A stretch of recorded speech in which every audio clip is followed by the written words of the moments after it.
Joining me now is Debra Callahan, Hillary Ferrara, and Tracey Schultz. Welcome to the show. Welcome back, I should say, to Debra, and welcome to the two of you. The show today is about medical intuition, and I just interviewed Gina Laverde about medical intuition and how she uses it as a practice to help others. But I know that all of you use it kind of in your own lives, and I do as well. So I kind of wanted to get your perspective about it. And so first, I'd like to know from each of you when you realized that you were in tune with your body and could kind of sense and feel when there are medical issues or things that you need to address. Do you want to start, Deborah? Sure. I've always been in tune with my body and what my needs are as a whole generally. But my medical intuition really came to a head 11 years ago.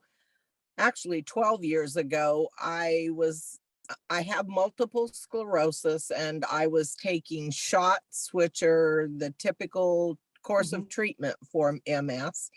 And it was my second different shot. The first one stopped working. The second one I had been on 2 years. And in that 2 years, I had my liver fail and I was laying in a hospital bed with my pancreas failing on death's door. And for 9 days, I literally sucked on a Q-tip swab. And at the end, the doctor came to me and said, well, now what treatment are we going to try next? And I looked at him and I said, my experience has not been good with the cure. If the cure is going to kill me, I will take my chance with the ill. And then I started watching, researching what MS requirements for diet was. And that's when I got into cannabis and how it helps me with my muscle spasms. And before that time, I was spent at least 3 months a year flat on my back, unable to walk, even on the treatments. Since the day I walked out of that hospital, I have not had a relapse. I've not been down, unable to walk. Wow. And I have been healthier than I've ever been in my life, not taking Western medicine and listening to what my body's telling me. If I'm having a muscle spasm, I know I need to increase my magnesium intake and change up what cannabis I use for one that's more seizure friendly. And so it's really listening to your body is what it's all about. Right. So your body is telling you something and you say, okay, I'm gonna take this ride with you. Kind of. Exactly. Right. You're partners. Your psyche and your body are partners in this life. And if you're not listening to one or the other, if I'm emotionally upset, I know that I need to address it. And that way I can move on and move forward. And same with physical needs. If my physical body isn't telling me I need something, it needs addressed now. Therefore, I'm able to move on with life. Right. So it sounds like really listening, right? How about you, Hillary? How has it been for you with your own body and feeling what you need to do? It's definitely evolved through the years, from being sick at a young age and moving through that, and prescription pills, like I've kind of told you previous, I found cannabis and that really brought me into that space. But even then I needed a little something extra and I was struggling to really understand, but I could feel in my body, I was rejecting certain things. I didn't want prescriptions. I didn't want particular foods. And at that time, I wasn't understanding.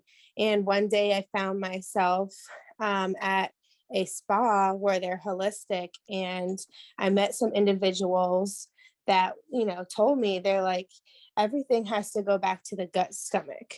You know, and they're like, when you're in the grocery store and you're going to buy something or you're going to grab something, really feel what that looks like before you grab it, before just grabbing it, because we're in this constant move. Don't make your grocery list before you go in, but wait, because our bodies will call to the food and the things that we need.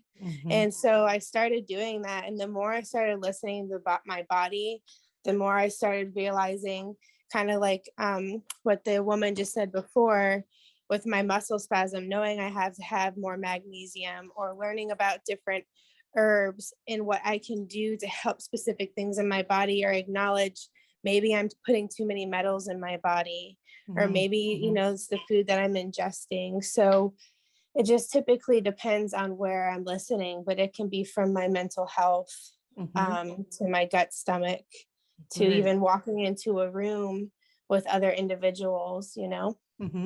Very interesting. Tracey, how about you? How did you first discover that your body was going to tell you what you needed? So as I've gotten older, my intuition has definitely been working on my behalf. So, like I said, I had diagnosed with multiple sclerosis back in 2009. So I pretty much had the same story as the woman that first spoke about all the prescription drugs. I was on maybe 3-4 different injections, and I just noticed I wasn't myself. I was connecting mentally, emotionally, physically, nothing. And I think it had got to a point where I was actually switching jobs, so I no longer had insurance to cover the prescription drugs that they were giving me. So I couldn't afford them. Right. Which happens a lot, you know, it happens a lot with people, and then you're kind of forced into it in a way. I don't know if it's in a way, maybe the universe pulling you in that direction, or just the way life happens. Maybe it's a little of both. Well, I have to agree with her, because even with insurance, my shots were costing me in January $2,800, and my copay the rest of the year was $800. Wow. A month. Yeah. It almost pushes you to look at other options, and It does. If you can, then you can start to really listen to your body. So my next question, maybe I'll start with you, Tracey. Do you feel like plant medicine helps with that intuition? You know, the plants that grow beside us are there for us. So how do you feel about that? 1000%. Yeah. Even as I continue to educate myself on plant medicine, I even think mushrooms help.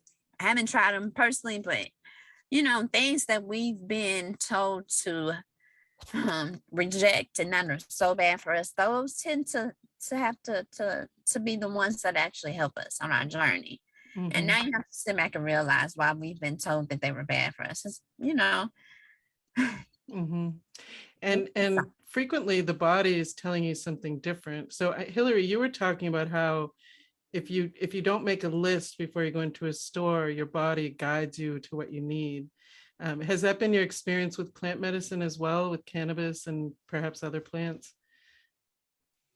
Absolutely. I actually, one of the coolest things someone ever told me as well is, you know, we have plant medicine in our backyards, and a lot of people don't even realize that.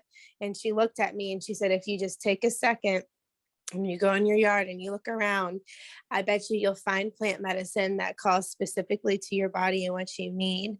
And, you know, I looked at her and I really took that in, and I went home, and sure enough, I found different herbs in my yard that was specific for inflammation. I also found earwood mushroom, which is great for blood circulation, inflammation, and neurological issues. And that's just right up my alley with everything that I deal with. So it's pretty powerful.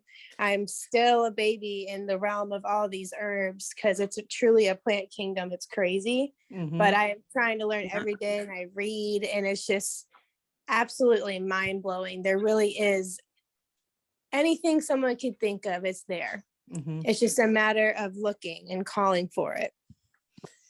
Yeah, that's absolutely true. The plant kingdom is so vast, and it's cool that you found what you needed in your own backyard. I love that story. Yeah, no, I was mind blown when she told me that. And now I tell everybody, I'm like, go in your yard, like go in your yard, look around, research, and then I'm come back to outside me and tell now. me. Hmm. Did you want to add to that, Tracey? Yeah, I was just saying I'm outside now. Like during the day I'll go outside and just take my shoes off and just walk around in the grass just so I can connect. And I Mhm. feel so much better when I do that. Just yeah. So I'm gonna start being on the search for something in my ground and see what I can find too. Nice, nice. It's so Yes. true. We don't often go barefoot anymore or feel the earth, and it can be so grounding and help us to tap in even further, I think, to what already our body already knows, you know. Yeah. You mentioned also, Deborah, that since you've been using cannabis, you feel like your intuition has grown. What did you mean by that? Um, because it makes me more in tune with my body. Mhm. I think cannabis opens our minds to things that we really subconsciously shut ourselves off from Mhm. in everyday life. And it makes us more open to receive information that is beneficial. And the barefoot outside thing, I've had known for 42 years, I've had MS. Mhm. So I've done lots of research, even when there wasn't research to do. And vitamin D is key to anyone with MS. And I know I've grossed my neighbors out multiple times because this body is not anything great to look at. But I'll put on a bikini top and a pair of shorts to work in my garden because I know the most beneficial form of vitamin D I can get, I will absorb through my skin from the Yes. sun. Mhm. And so I don't care what the neighbors think. Yeah, who cares, I right? know what's beneficial for my body and it makes me feel better. It raises my mood. It, besides the fact that I have a beautiful garden out of it because Mhm. I'm out there gardening, the number one reason we moved to the state of Arkansas, and please forgive the way I look, we're in the process of Oh, moving. you're fine. Thank you for joining us here. Yeah. Anyway, the key reason I moved here is because in Washington state, anytime I want to do anything, probably 40% of the time, I'm going to be either looking at clouds or fog.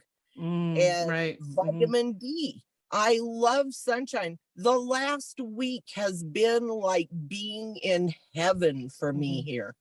And Yeah, so it is the it was, natural state, and it is. it's And beautiful. I Mhm. want to be as natural as possible. You know, my husband has friends who just drink in unreal amounts of alcohol. And I tell him, this body, even though I may have a glass or two of wine now and then, this body is a temple. Mhm. Yours is a cesspool, but this is a temple because I Yes. know what goes in it. I know what feeds it mentally and physically. And it's a lifestyle that's helped me be healthy. Yeah, wonderful. So, it sounds like not only learning to listen, but as you learn to listen, it puts you in tune with the world, the plants, the land, the sun, and your body just keeps telling you what you need. And I don't know, only good can come from that. I wonder if any of you have had an experience where you felt like you were listening and you weren't, the message wasn't clear enough, or you didn't feel like you got what you needed from your own body and intuition. Has that ever happened with any of you? Usually only if I ignore my body. Mm, If I get really, really busy or really, really stressed and I'm not paying attention, that's when I go, oops, Yes, back up here. That's the same for me. I go through these, even though I know that if I'm listening and following what I already know, I can fall into the bad pattern, getting too stressed and not really listening. So I can relate to that also. I also think it's important to keep people who are not toxic in your life. The toxicity increases the stress and the bad health. You can't hear properly and tune in. Tracy, have you noticed that at all? Have you? My father was living with me for 2 years just recently. He was with cancer. Even before the cancer, my father just had this energy that was just so overbearing and just so negative. And just as a good person, and he's my father, I did everything for him, let him stay with me and got him to the best doctors. But it got to the point where I couldn't do it no more. I literally almost had a breakdown because his energy was just too much, and I had to find him another place to stay. Yeah, So I mean, I definitely even though we may love someone, we still have to put ourselves first. It's so important, especially when you have health issues, but really always. And Hillary, have you had experiences like that as well, where some toxic energy or someone kind of interfered with what you already know? Yeah, I'm over here. Yes, I do. I think we all have. Yeah, and it's funny because I was raised, where there really wasn't boundaries in my house. And so that in itself can be very toxic when you get older, and you try to learn what boundaries are and laying boundaries. And for so long, that was one of my biggest struggles of like getting out of my routine and really being tapped into my tuition, is because I would slip up and abandon myself and break a boundary within my family. And I always ended up, suffering through that and putting myself in a space where I didn't want to be. And so when I finally learned how to lay boundaries and say no, that was a big shift for me. And like, again, going back to your intuition, like when you tell somebody no, is it like no, or is it like no, because that's a big difference. Same with yes. Is it a yes or is it a hell yes? Because there's a huge difference. And I heard someone say that one time too, and it was mind blowing to me. And I super resonate with that. So absolutely 100%. It's interesting you say that because I love it. Yeah, Gina Laverde, who I interviewed earlier in the show, said, you're looking for your yes, and that's so important. I totally agree. And some of those toxic people will just keep on till they find their particular yes. And that's why it's so important to keep those people out of your life. Because some people do not take no for an answer. Right. And when you cross those boundaries, it's so much harder to listen to your body and do the things that you really need. Well, this has been so great. I want to just mention each of you. I didn't introduce you completely. So Debra Callahan is a cannabis educator and advocate and patient, and also the founder of Woken Retreats. And Hillary Ferrara is cannabis outreach specialist. And Tracey Schultz is the CEO and founder of Puff and Pretty. And this conversation has been great. I think we could probably go on all night. But thank you so much for joining me.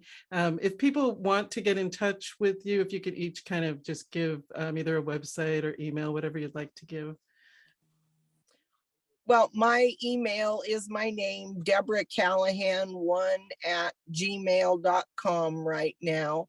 I'm kind of flux for the next month. Our house won't be ready for about a month, and we're jetted home here Sunday to sign the paperwork on the sale of our house in Washington. So things are kind of chaos with me, but Sure. Yeah. I'm sure And we'll be back. make sure you're listening to your body through all that. It's a Yes, stressful yeah, time. yes. How about you, Hillary? You can find me, my handle on most social media platforms is Canna, CANNA _red, Canna Red. Excellent. Thank you. And Tracey, how can people find you? You can find me on social media handle Puffin Pretty. That's PUFFN PRETTY. Puffin Pretty. Thanks so much to all of you for joining me. Thank you for Thank you having so us. much. Thank you, Wendy. Much love, Wendy. You too.